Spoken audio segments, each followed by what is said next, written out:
పూర్వకాలంలో ద్రవిడ దేశంలో ఒక రాజ్యం ఉండేది. ఆ రాజ్యంలో ఒక శివాలయంలో ఒక అర్చకుడు పరమశివుణ్ణి నమ్ముకుని అర్చకత్వం చేశాడు. అర్చకత్వం అంటే మామూలుగా చేసింది కాదు, ఆయన ఉన్నాడు అని నమ్మి అర్చకత్వం చేశాడు. బ్రహ్మాండమైనటువంటి కరువు వచ్చింది. ఆ ఊళ్ళో ఇంకా ఎవరు బతకలేక ఇంకా ఈ ఊరు విడిచిపెట్టి వెళ్ళిపోతున్నామని చెప్పి వెళ్ళిపోయారు. ఆ వెళ్ళిపోయేటప్పుడు ఒక గమ్మత్తు ఉంటుంది. చాలా తేలికైనవి, అమ్ముకుంటే అన్నం దొరికేవి ఉంటాయో పట్టుకెడతారు, బరువైనవి వదిలిపెట్టేస్తారు. మళ్ళీ మంచి రోజులు వస్తే మనం వచ్చేటప్పటికి ఉంటాయి. ఇక మంచి రోజులు రాకపోతే ఈ ఊరికి మనకి బాంధవ్యం తీరిపోయిందని వెళ్ళిపోతారు. వాళ్ళు వెళ్ళేటప్పుడు ఆవుల్ని గేదుల్ని తీసుకెళ్లరు. ఎందుకు తీసుకెళ్లరో తెలుసా అండి? తమ కడుపు నిండడానికే మార్గం లేదు, ఇంకా వాటిని ఏం మేపుతారు. కాబట్టి కరువు వచ్చినప్పుడు ఆవుల్ని గేదుల్ని ఇంకా పోషించలేక ముందు నీరు పోయలేరు, కాబట్టి వాటిని వదిలిపెట్టేసి వెళ్ళిపోతారు. అలా వెళ్ళిపోయారు ఆ ఊళ్ళో వాళ్ళందరూ. ఈ శివాలయంలో అర్చకుడు అన్నారు, నువ్వు కూడా వచ్చేసేయి మాతో అన్నాడు. అంటే ఆయన అన్నాడు, నేను వెళ్ళిపోతే శివుడికి అన్నం ఎవరు పెడతారన్నాడు. ఇది భక్తి అంటే. అందరూ వదిలిపెట్టేశారు ఊరు. ఈయన వదిలిపెట్టేయచ్చు, కానీ ఈయన బతకడం కాదు, ఆ గుళ్ళో శివుడు బతకాలి. అందరినీ బతికించేవాడు అందరినీ ఊరి నుంచి పంపించేస్తున్నాడు, వాడికి దయలేనప్పుడు నేను ఎందుకు ఉండాలనాలి. ఆయన అలా అనలేదు, వాడికి నేను అన్నం పెట్టాలన్నాడు. ఇదే భక్తి అండి అని ఉండిపోయాడు. అందరూ వెళ్ళిపోయారు. ఈయన ఊరు మొత్తం మీద ఒక్కడే ఉండడం అంటే మీరు ఆలోచించండి ఎలా ఉంటుందో. ఇప్పుడు పక్కింటికి వెళ్ళి అడుగుదామంటే కూడా ఎవరు లేడు, మాట్లాడడానికి కూడా ఎవడో ఉండడం. ఎవరున్నారు? శివుడే ఉన్నాడు అంతే, నమ్ముకున్నవాడు.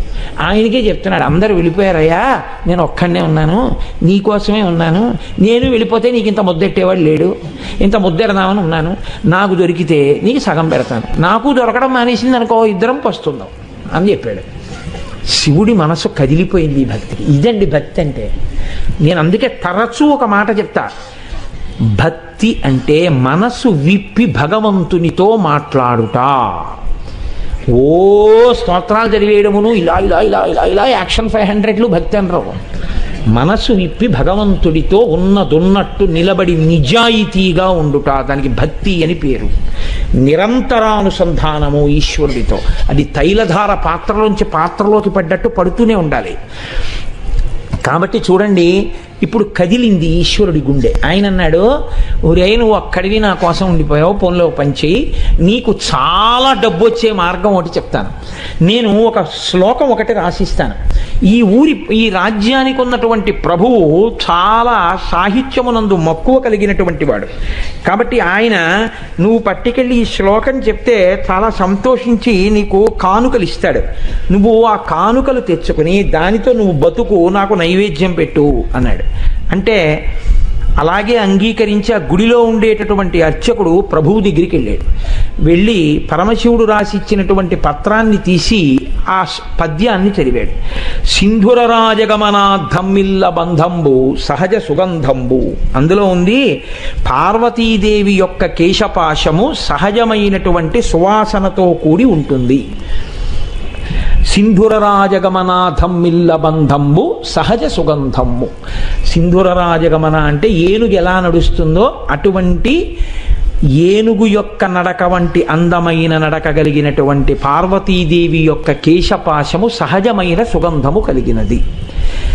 ఆ రాజు యొక్క ఆస్థానంలో ఆస్థానకది ఒక ఆయన ఉండేవాడు, నత్కీరుడు అని ఆయన పేరు. ఆ నత్కీరుడు అక్కడ కూర్చుని ఉండగా ఈయన వెళ్ళి ఆ పద్యం చదివాడు. చదివితే ప్రభువు సంతోషించబోయాడు. నత్కీరుడు లేచి అన్నాడు, తప్పిది చెప్పరాదు కవితా సమయంబున నొప్పు కాదు, నీవిప్పగిదిన్ రచయింపవచ్చునే అన విప్రుడు తెల్లబోయి, నాక పరమేశ్వరుండు ఈ వసుధాదిపుపై రచయించి ఇచ్చెగాని ఏ ఒప్పును తప్పునేనరుగా ఉత్తములారయటంచు క్రమరన్. కాళహస్తీశ్వర మహాత్యంలో ధూర్జటి ప్రణీతం ఇది. ఆయన అన్నాడు, అయ్యయ్యో తప్పిది చెప్పరాదు. ఇలా చెప్పచ్చా? తప్పు. ఎలా చెప్తున్నావు? కవితా సమయంబున నొప్పు కాదు. ఒక కవిత్వం చెప్తే దానికి ఒక నియమం ఉంటుంది. ఏది సహజంగా ఉంటుందో అది చెప్పాలి. అసహజమైన విషయం రాడు. వెంట్రుకలకి సువాసన ఉండడం ఏంట్రా? ఎలా రాసుకొచ్చావు? కవితా సమయంబున నొప్పు కాదు, నీవప్పగిదిన్ రచయింపవచ్చునే, నువ్వు ఇలా రచనలు చెయ్యొచ్చా అని అడిగాడు నత్కీరుడు లేచి. పాపం ఆయన శివాలయంలో అర్చకుడు, పాపం కవిత్వం రాదు. నత్కీరుడంతటి వాడు లేచి గద్దించేటప్పటికీ హడిలిపోయాడు. హడిలిపోయి నమస్కారం చేసి కాళ్ళ మీద పడిపోయి అన్నాడు, ఆ పరమేశ్వరుండు ఈ వసుధాదిపుపై రచించి ఇచ్చే కానీ ఏ ఒప్పును తప్పు నేనురుగా ఓ ఉత్తములారయటన్సు క్రమరన్. ఓ ఉత్తములారా, నేనేమీ రచించలేదు, నాకు తెలియదు. అన్నం లేదని ఏడుస్తుంటే ఉంటే నీకు పెడతా, లేకపోతే లేదయ్యా శివయ్య అన్నాను. అంటే నాకు రాసి ఇచ్చాడు. నేను ఈ రాజు మీద రాశానయ్యా వెళ్ళన్నాడు. డబ్బు ఇస్తాడన్నాడు. వచ్చాను, చదివాను, నేను రాయలేదు. ఈ తప్పు నాకు తెలియదు, నన్ను మన్నించండి, క్షమించండి, నేను వెళ్ళిపోతున్నాను అన్నాడు. పో అన్నాడు. తిరిగి వచ్చేసాడు. ఎక్కడికి వచ్చాడు? వెళ్ళిపోలేదు. అందరూ వదిలిపెట్టేస్తే నమ్ముకుని గుళ్ళో ఉన్నాను, నాకు దొరికితే నీకు పెడతానన్నాను. ఫోన్లే, మర్యాద చేయకపోతే పీడాపోయేది. అవమానం చేయించాడు ఇలాంటి పద్యం రాసిచ్చి అని. ఇక గుడికి వెళ్ళడం మానలేదు, మళ్ళీ ఊరెళ్ళాడు. వెళ్ళి చాలా మనసులో కోపం. అమ్మ దెబ్బలాడుతూ సున్నిపిండితోటి నలుగు పెట్టేటప్పుడు ఉండేటటువంటి ప్రక్రియ మీరు ఎప్పుడైనా చూస్తే చాలా గమ్మత్తుగా ఉంటుంది. పిల్లాడు బిక్క మొహం వేసి ఎక్కడ గిల్లేస్తుందో భయం. వాడు ఇలా చేతులు ఇచ్చి ఇలా ఉంటాడు, అమ్మ వంక చూస్తూ. ఆవిడ మొన్న ఫస్ట్ యూనిట్ టెస్ట్లో 7 మార్కులు, రెండో యూనిట్ టెస్ట్లో 8 మార్కులు. అందులో గట్టిగా ఒత్తచ్చు కదా, ఒత్తేస్తూ చెయ్యి పట్టుకుని పైన కింద ఒత్తేస్తూ నిలబడు అని.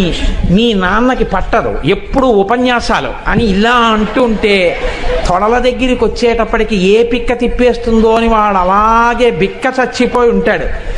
అలా ఈయన చేతిలో పాత్ర పట్టుకుని నమస్సోమాయి చ రుద్రాయి చ నమస్తామ్రాయి చ అరుణాయి చ నమశంగాయి చ పశుపతయే చ, గొప్ప పద్యం రాశావు అని పోస్తుంటే శివుడు బిక్క చచ్చిపోయి అలా ఉండి అభిషేకం చేయించుకుని, నువ్వు పెట్టకపోయినా నేను పెట్టాలిగా, ఇంత తిను. ఓం ప్రాణాయి స్వాహ, ఓం అపానాయి స్వాహ, ఓం యానాయి స్వాహ అంటుంటే ఆయన లేచి అన్నాడు, ఎందుకయ్యా అంత కోపం, ఏమైంది అక్కడ అన్నాడు. ఏమి తెలియని వాళ్ళే అడక్కు, సర్వజ్ఞుడివి, నీకు తెలియంది ఏం లేదు. ఎంత గొప్ప పద్యం రాశావు. మీ ఆవిడ వెంట్రుకలకి సహజ సువాసన. నత్తీరుడు నిలదీశాడు. ఏమిటి కవిత్వం అని అడిగాడు. కవితా సమయంబున నొప్పు కాదు, నువ్విప్పగిజిన్ రచయింపవచ్చునే అని అడిగాడు. సిగ్గుచేటై తిరిగి వచ్చానన్నాడు. అనేటప్పటికీ శివుడు అన్నాడు, వాడేవాడు ఈశాన సర్వ విద్యానాం ఈశ్వర సర్వభూతానాం బ్రహ్మాధిపతిర్బ్రహ్మణోధిపతిర్బ్రహ్మ శివోమే అస్తు సదాశివోం. సమస్త విద్యలకు అధినాథుణ్ణి నేను ఇంతపాటి లేశమైన కవిత్వం ఇస్తే పలుకుతున్నాడు నత్తీరుడు. నేను రాసినటువంటి కవిత్వంలో తప్పు పట్టగలిగిన మొనగాడా నేనే పెడతానన్నాడు. ఒక బ్రాహ్మణుడి వేషం వేసుకున్నాడు, తలపాగా చుట్టుకున్నాడు, రాజుగారి సభలోకి వెళ్ళాడు. వెళ్ళేటప్పటికి అందరూ అబ్బో చాలా వర్చస్సుతో ఉన్నాడు. లేచి నిలబడ్డాడు. నిలబడేటప్పటికి ఇంకా ఎవరిని ఏమీ అడగలేదు, చాలా కోపంతో ఉన్నాడు. ఈ రాజుని మీదనే కవిత సాహిత్య స్ఫురన్మాధురి చారు ప్రౌఢిమ చెప్పి పంప విని మాత్సర్యంబు పాటించి ఈ నత్తీరుండూరక తప్పు పట్టెనట. ఏది లక్షణమో అలంకారమో పదబంధమో రసమో చక్కని చెప్పుడా తప్పనన్. శివుడు నిలదీశాడు. ఎరా, నేను ఈ రాజన్యుని మీదనే కవిత సాహిత్య స్ఫురన్మాధురి చెప్పి పంప అద్భుతమైనటువంటి పద్యం ఒకటి నేను రాసి పంపించాను. ఈ నత్తీరుండు మాత్సర్యంబు పాటించి ఊరక తప్పు పట్టానట. అవతలవాడు పద్యం రాయడం ఏమిటి, నేను మెచ్చుకోవడం ఏమిటని కేవలం అసూయతో నత్తీరుడు తప్పట్టుకున్నాడు పద్యంలో. ఏది పద్యంలో తప్పెక్కడుంది చెప్పమనండి. లక్షణమో, ఏం పద్యంలో లక్షణంలో తప్పుందా? అలంకారమో, అలంకారం తప్ప. పదబంధమో, పదములు బంధం వేయడం తప్పొచ్చిందా? రసమో, రసభంగం అయిందా? చక్కని చెప్పుడా తప్పనం, ఏది తప్పు చెప్పు అన్నాడు. రాజు తెల్లబోయి ఈ కూడా ఎప్పుడు ఎప్పుడు అయిపోయింది, ఇప్పుడు ఇక మన ఈయనెవరో వచ్చాడు అని. ఆయన వెళ్ళిపోయాడు కదా అర్చకుడు, ఈయనెవరో వచ్చాడు. ఓహో, కవిత్వం రాసిన వాడు ఈయనేమో. శివుడు అన్నాడే, మరి ఈయనేమిటి ఇలా ఉన్నాడు అనుకున్నాడు. ఈలోగా నత్తీరుడు గభాలను లేచాడు. తన పేరు కదా ఎత్తాడు, అందుకని నత్తీరుడు లేచాడు. అన్నాడు, అగజకునైనం తగు ఇలా మగువులకు తగదు మాను మాత్సర్యమింకన్ గగన ప్రసూనవాదము జగతిన్ ప్రత్యక్షమునకు సరియన తగునే. ఏమిటా నువ్వు మాట్లాడేది? కవిత్వం రాశావా? పద్యం రాసి పంపించావా? అగజకునైనం తగు, కొండకు పుట్టినటువంటి తల్లి కాబట్టి ఎత్తి పొడిచాడు. కొండల ఆవిడ పార్వతీదేవి కాబట్టి ఏమో ఆవిడ వెంట్రుకలకి సువాసన ఉందేమో. ఇలా మగువులకు తగదు, భూమి మీద ఏ ఆడదాని జుత్తు సువాసనతో ఉండదు. గగన ప్రసూనవాదము, ఆకాశంలో పువ్వు ఉందంటే ఎవడైనా నమ్ముతాడు? కనబడుతుందా ఎవరికైనా? ఎవడైనా అనుభవించింది ఉంటే చెప్పు, మేమెవరం చూడలేదు వాసన. నువ్వేదో రాసి పార్వతీదేవి కేశపాశం అంతా చాలా సహజ సుగంధంగా ఉంటుంది అంటే ఎలా ఒప్పుకుంటాం? ఇది ప్రత్యక్షమునకు సరియన తగునే, మా కంటితో చూసింది అని సత్యమని మేము అంగీకరిస్తామా? అంగీకరించాం. ఏమిటి తప్ప అని 10 మాటలు అడుగుతాయంటే అందుకని తప్పే అన్నాడు. అనేటప్పటికీ శంకరుడు అన్నాడు, పార్వతీదేవి కేశపాశమునకు సహజ సుగంధముందో లేదో చెప్పగలిగిన వాడు ఎవరు? ఒక్క శంకరుడు. నేను చూస్తాను కాబట్టి ఆ కేశపాశం యొక్క వాసన, కాబట్టి నేనే రాసింది, నేను చూసిన వాడిని. నేను చూసి సహజ సుగంధం ఉందని చెప్పిన నువ్వు నమ్మవా? నేను శివుణ్ణి అని చెప్పడం కోసం ఒక్క నత్తీరుడికి కనపడేటట్టుగా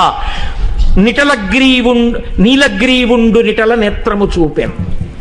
నీలగ్రీవుడు నల్లని కంఠమున్నవాడు, హాలాహలాన్ని భక్షించినవాడు, అంత ఓర్పున్నవాడు, లోకములను రక్షించగలిగినవాడు.